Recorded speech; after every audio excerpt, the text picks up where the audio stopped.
কুরবানির প্রথা আল্লাহ সুবহানাহু ওয়া তাআলা প্রত্যেক নবী রাসূলের উম্মতের জন্য করণীয় করে দিয়েছিলেন। নামাজ রোজার ন্যায় কুরবানি পূর্ববর্তী নবীদের জন্য অবশ্য করণীয় ছিল।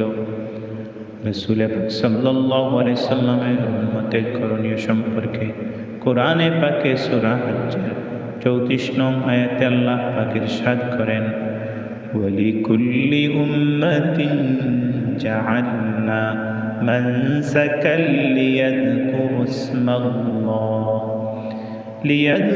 ইসমাল্লাহি আলা মা রাযাকাহুম মিন বাহীমাতিল আনআম ফাইলাহুকুম ইলাহুন ওয়াহিদুন ফালাহু আসলিমু ওয়াবাশশিরিল মুখবিতিন। আমি প্রত্যেক উম্মতের জন্য কুরবানি নির্ধারণ করিয়াছি, যাহাতে তাহারা আল্লাহর দেয়া চতুষ্পদ জন্তু জবেহ করিবার সময় আল্লাহর নাম উচ্চারণ করে। অতএব তোমাদের আল্লাহ তো একমাত্র আল্লাহ, সুতরাং তারও আজ্ঞাধীন থাকো এবং বিনয়ীগণকে সুসংবাদ দাও। এই কুরবানির প্রতাপ সর্বপ্রথম আদম আলাইহিস সালাতু ওয়াস সালামের যুগে শুরু হয়েছিল। আদম আলাইহিস সালাতু ওয়াস সালামের দুজন পুত্র ছিল।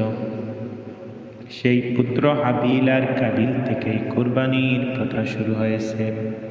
সে এক ঐতিহাসিক ঘটনা, তবে কোরআন, হাদিস এবং ইতিহাসের কিতাব সমূহ হইতে সংক্ষেপে যাহা জানা যায় তাহা হইল, আজ থেকে প্রায় ৭৬৫০ বছর পূর্বে মানব গোষ্ঠীর আদি পিতা হযরত আদম আলাইহিস সালাতু ওয়াস সালামের সন্তান হাবিল ও কাবিলের মধ্যে তাহাদের বোন আকলিমাকে বিবাহ করা নিয়ে কলহ বিবাদ দেখা দিলে হযরত আদম আলাইহিস সালাতু ওয়াস সালাম আল্লাহ পাকের নির্দেশ ক্রমে তাহাদেরকে ইখলাসের সহিত কুরবানি করার আদেশ দেন এবং বলেন, তোমাদের মধ্যে যাহার কুরবানি গৃহীত হইবে তাহার সঙ্গে আকলিমার বিবাহ হইবে।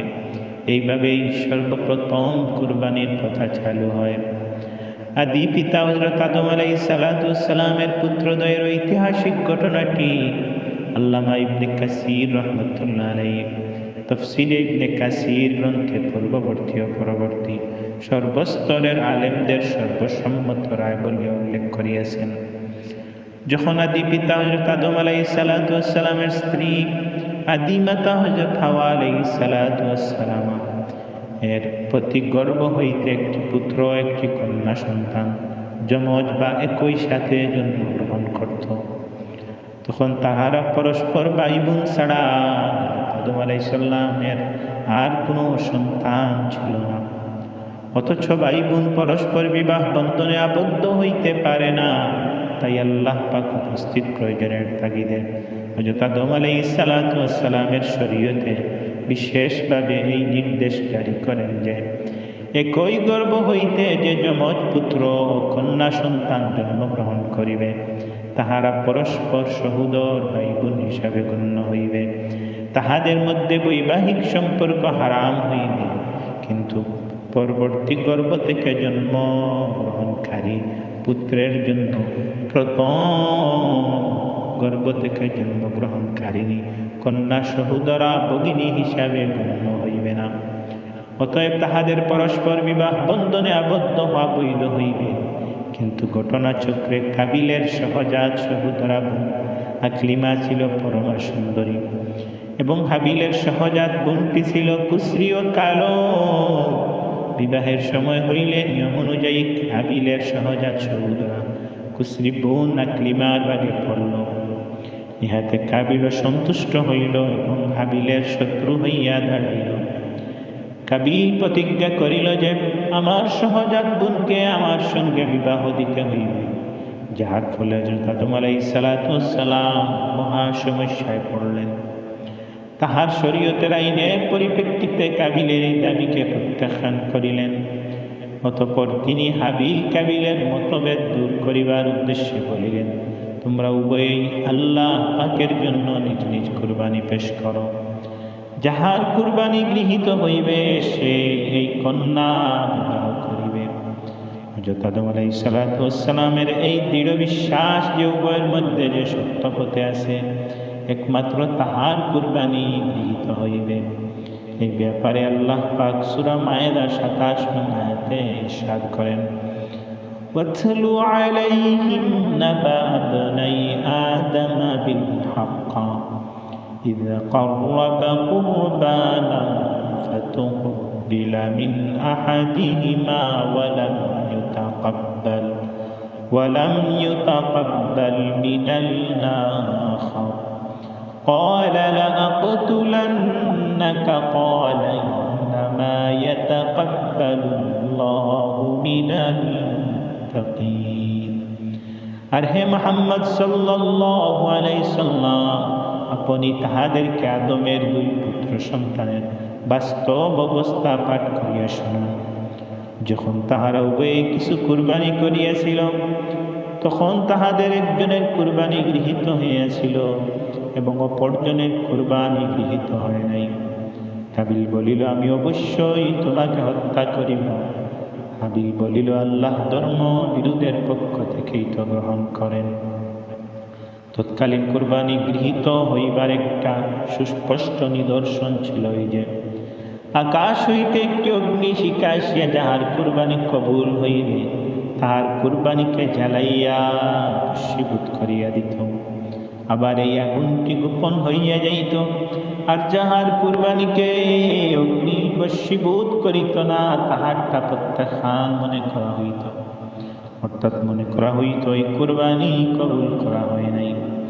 যেহেতু হাবিল বেড়া দুম্বা ইত্যাদি পালন করিত, সেহেতু সে একটি উৎকৃষ্ট দুম্বা কুরবানির উদ্দেশ্যে নির্দিষ্ট স্থানে রেখে আসিল। অপরদিকে কাবিল কৃষিকাজ করিত, বিদায় সে কিছু শস্য গম ইত্যাদি কুরবানির জন্য পেশ করিল।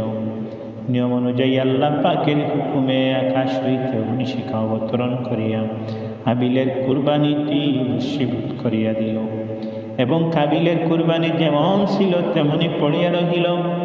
এহেন অকৃতকার্যতায় কাবিলের দুঃখ খুবের সীমা রহিল না। সে আত্মসংবরণ করিতে না পারিয়া প্রকাশ্যে ভাই হাবিলকে বলিয়া দিল কোরআনের পাকের ভাষায়, আমি অবশ্যই তোমাকে হত্যা করিব।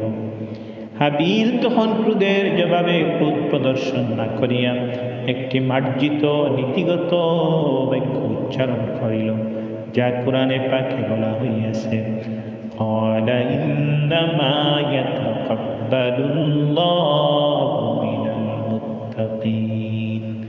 তুমি খোদাভীতি অবলম্বন করিলে তোমার কুরবানিও কবুল হইত। তুমি তো তাহা করো নাই, তাই তোমার কুরবানি গৃহীত হয় নাই। এতে আমার অপরাধ কি? কাবিলের প্রতি হাবিলের বিনয়, নম্রতা, সহানুভূতি ও শুভেচ্ছাপূর্ণ বাক্য উচ্চারণে কোনো সুফল হইল না, বরং আমি তোমাকে হত্যা করিবই এটাই ছিল প্রতিজ্ঞা, যার ফলাফল কোরআনে পাকে ঘোষিত হইয়াছে, ইরশাদ হইয়াছে। অতঃপর কাবিলের অন্তর তাহাকে স্বীয় ভ্রাতা হত্যার জন্য সম্মত করিল, আর কাবিল তাহাকে হত্যা করিল। ইহাতে সে ক্ষতিগ্রস্তদের অন্তর্ভুক্ত হইয়া গেল।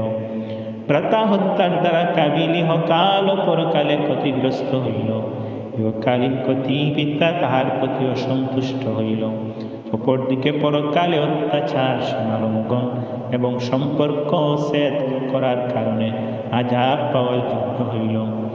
যেমন হযরত আব্দুল্লাহ ইবনে মাসউদ রাদিয়াল্লাহু তাআলা হইতে বর্ণিত, তিনি বলেন, রাসূলুল্লাহ সাল্লাল্লাহু আলাইহি সাল্লাম বলিয়াছেন যে, কেহ যদি কাহাকেও অন্যায়ভাবে হত্যা করে তবে তাহার পাপের একাংশ হযরত আদম আলাইহিস সালামের প্রথম সন্তানের ভাগ্যে আসে, কাবিলের ভাগ্যে আসে, কারণ সেই সর্বপ্রথম নাহক হত্যার পথ খুলিয়াছে। আল্লাহ পাক আমাদেরকে অবৈধ রক্তপাত হইতে হেফাজত করুন।